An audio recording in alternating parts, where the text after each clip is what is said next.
This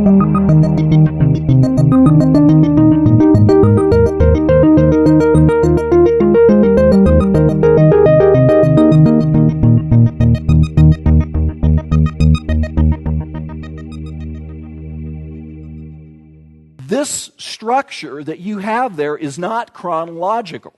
As a matter of fact, if you were to look at the chronology of how the Old Testament fits together, it would look more like this, if I can get my... okay.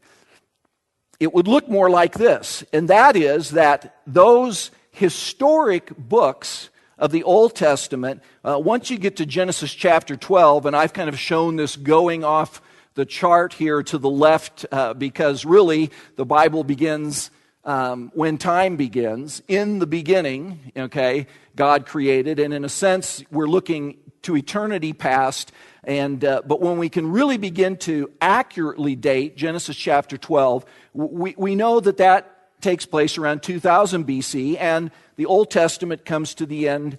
historically comes to its end around 400 BC. So you're looking roughly at a period of 1,600 years of history, and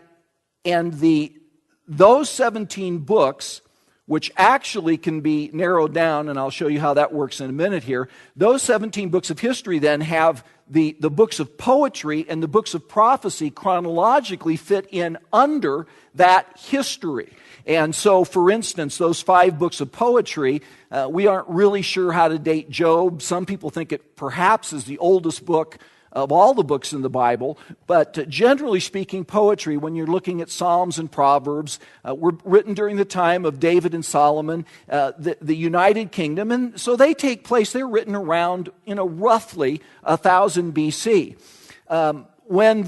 the kingdom divides, when Israel divides into 2 kingdoms, north and south, in 930 BC, suddenly you have all of these prophets that kick into gear and begin to speak historically to the kings of the northern and southern kingdoms from roughly over a period of about 500 years. But all of that, prophecy and poetry, come under history, and when you look at the story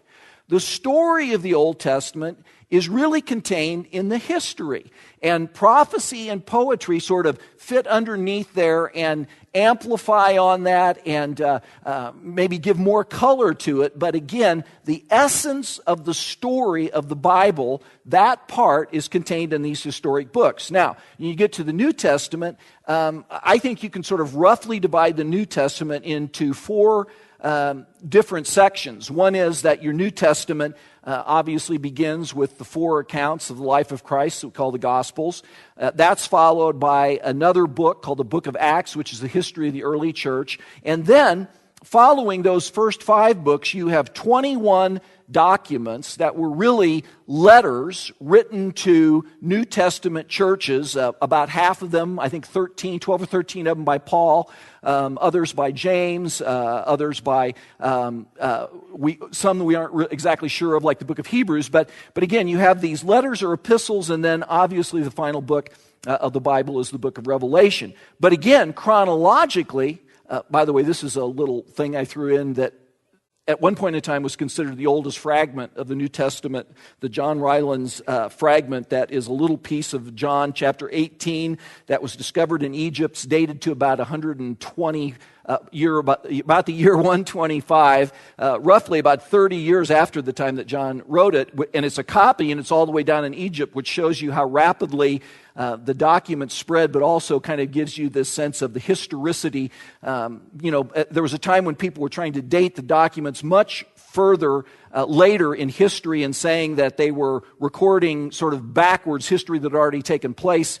instead of actually being written at the time, and we know now through archaeology that isn't quite the way it worked. But anyway, the New Testament, if you look at it chronologically, sort of sets up like this, and that is that most of the history is contained in those first 5 documents, the Gospels and the book of Acts, and then you sort of have a gap, and then Revelation comes in, and you have a piece of history there in the book of Revelation, but 21 of those documents of the 27 really fit historically, again, under the narrative and aren't really part of the storyline. And so part of what I began to realize, and by the way, you then can take 3 of those 4 Gospels that are called the Synoptics, and when you first probably began to read the New Testament, maybe you read Matthew and you finished Matthew and you started reading Mark and you thought, wait a minute, didn't I just read this in Matthew? And you're going on and there's all these similarities, and you get to Luke and it's like, well, I just read this in Matthew and I read it in Mark and I read it in Luke, and those 3 Gospels, Matthew, Luke, and Mark, are called the Synoptics,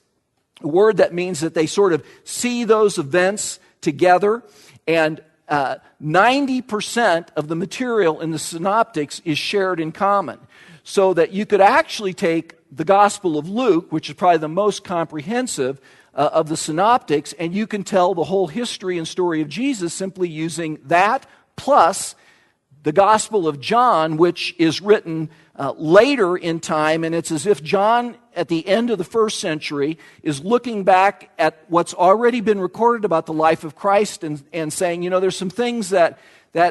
aren't in there that probably should be, and I'm going to supplement that. And so 90% of what's in John's Gospel is unique to John. So if you're going to tell the whole story, you probably need to include John also. So with 2 of those 4 books, you can tell the story of Christ. And suddenly, if you start putting all of this together, and I probably should have reversed these slides here, but basically when you put all this together, you can come up with a 3-act structure that looks something like this, that tells what, for better or worse, I'm simply going to call the God story. This is the story of God, and there is a narrative that flows throughout these 66 books that tell one story.